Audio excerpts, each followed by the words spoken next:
రాష్ట్ర పంచాయతీరాజ్ చట్టంలోని సెక్షన్ 9/4 ప్రకారం బీసీ రిజర్వేషన్లను ఏబిసిడీలుగా వర్గీకరించిన తర్వాతనే స్థానిక ఎన్నికలు నిర్వహించాలని కోరుతూ హైకోర్టులో పిటిషన్ దాఖలైంది. స్థానిక సంస్థల ఎన్నికల్లో బీసీలకు 42% రిజర్వేషన్లు కల్పిస్తూ రాష్ట్ర ప్రభుత్వం జారీ చేసిన జీవో నెంబర్ 9 ను కొట్టేయాలంటూ సోమవారం మరో 2 పిటిషన్లు దాఖలయ్యాయి. వికారాబాద్ జిల్లా థరూర్ గ్రామానికి చెందిన మడివాడల మత్స్యదేవర రజకుల సంఘం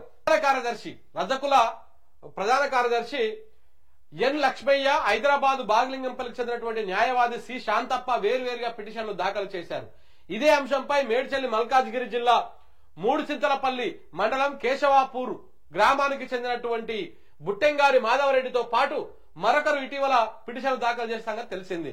ఈ కేసుల్లో తమ వాదనలు కూడా వినాలని బీసీలకు 42% రిజర్వేషన్ కల్పన చట్టబద్దమేనని పేర్కొంటూ కాంగ్రెస్ నాయకులు ఇంప్లీడ్ పిటిషన్లు దాఖలు చేశారు. కాంగ్రెస్ నాయకులు వి హనుమంతరావు, మెట్టు సాయి కుమారు, లక్ష్మణ్ యాదవ్ ఇంప్లీడ్ అయ్యారు. ఇందులో కాంగ్రెస్ నాయకులు ఇంప్లీడ్ అయ్యారంట. దాంతోపాటు బీసీ రిజర్వేషన్లు 42% అమలు చేయాలన్న జీవోకు చట్టబద్ధత ఉందంటూ బీసీ సంక్షేమ సంఘం జాతీయ అధ్యక్షుడు జాజుల శ్రీనివాస్ గౌడ్, బీసీ మేధావుల ఫోరం అధ్యక్షుడు టి చిరంజీవులు వేరువేరుగా ఇంప్లీడ్ పిటిషన్లు దాఖలు చేశారు. వీటన్నింటినీ కలిపి హైకోర్టు ఈ నెల 8న విచారణ చేయనున్నది. తెలంగాణ రాష్ట్ర పంచాయతీరాజ్ చట్టంలోని సెక్షన్ 9/4 ప్రకారం బీసీ రిజర్వేషన్లు ఏబిసిడీలుగా వర్గీకరించకపోవడాన్ని జీవో నెంబర్ 9 ను పిటిషన్ దారులు సవాల్ చేశారు. ఇక దాంతో పాటు బీసీ రిజర్వేషన్లు వర్గీకరించాకే రిజర్వేషన్లు కల్పించాలని లక్ష్మణ్ దాఖలు చేసిన పిటిషన్ లో పేర్కొన్నారు. జీవో నెంబర్ 9 లో బీసీలకు 42% రిజర్వేషన్లని మాత్రమే ఉందని తప్పుబట్టారు. అనంతరామన్ కమిషన్ ప్రకారం ఆదివాసీ తెగలు, సంచార జాతులు తదితరులకు 7%, వృత్తిపరమైనటువంటి వాళ్లకు 10%, మతం మారిన క్రైస్తవులకు 1%, ఇతరులకు 7% రిజర్వేషన్లు కల్పించాలని తెలిపారు. ప్రస్తుతం రిజర్వేషన్ల జీవో నెంబర్ 9 లో అనంతరాం కమిషన్ సిఫార్సును పరిగణలోకి తీసుకోలేదని పేర్కొన్నారు.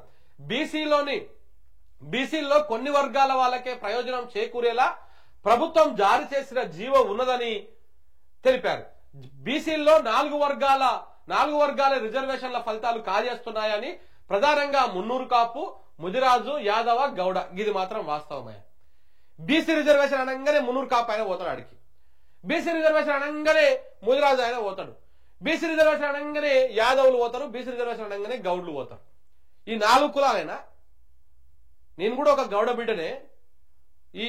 ఈ రిజర్వేషన్, బీసీ రిజర్వేషన్ ఎక్కువగా అనుభవించే వాళ్ళల్లో గౌండ్లు కూడా ఉన్నారు. ఓన్లీ 4 జాతులే ఉన్నాయా, 4 కులాలే ఉన్నాయా బీసీలలో? ఎన్ని కులాలు ఉన్నాయి? మరి మిగతా వాళ్ళకు వద్దా ప్రాతినిధ్యం? ఎంతసేపు ఉన్నా ఈ అన్నిటికంటే మున్నూరు కాపులు ముందుంటారు. ఇంకా ఈ 3 కులాల కంటే కూడా మున్నూరు కాపులే ముందుంటారు. బీసీ అనగానే మున్నూరు కాపు పోతాడు ఆడికి, బీసీ అనగానే వీళ్ళు పోతారు. ఈ 4 కులాలే ఉన్నాయా బీసీలల్లో? సంచార జాతులు ఉన్నాయి. అసలు వాళ్ళకు చట్టసభ అంటే ఏంటో తెలియదు, సర్పంచ్ అంటే ఏంటో తెలియదు, ఏవి తెలియనటువంటి వాళ్ళు చాలా జాతులు ఉన్నాయి. మరి వాళ్ళకు వద్దా ప్రాతినిధ్యం? ఆ తెగలు ఇంకా వెనుకబడే ఉండాలనా? ఆ తెగలు ముందుకు రావద్దా? బరాబర్ రావాలి, బాజాప్తా రావాలి. వాళ్ళ జనాభా ఎంతనో వాళ్ళ వాటా కూడా అంత ఉండాలి. మనం ఎట్లాగైతే బీసీల కోసం మేమెంతో మాకంతా అని మనం బీసీల కోసం కొట్లాడుతా ఉన్నామో, ఓన్లీ బీసీలు అంటే మున్నూరు కాపులు, ముదిరాజులు, యాదవులు, గౌడ్లేనా? వీళ్ళే కాదు కదా, ఇంకెన్ని ఉన్నాయి? అంతమందిని కలిసుకొని మేము ఈ 60% మంది బీసీలో ఉన్నాము అని చెప్తున్నాం. మరి 60% మందిలో ఆ వచ్చినటువంటి దాంట్లో అన్ని కులాలకు సమభాగాలుగా ఫలాలు ఉండాలి కదా. మరి ఎందుకు మిగతా వాళ్ళకు లేవు?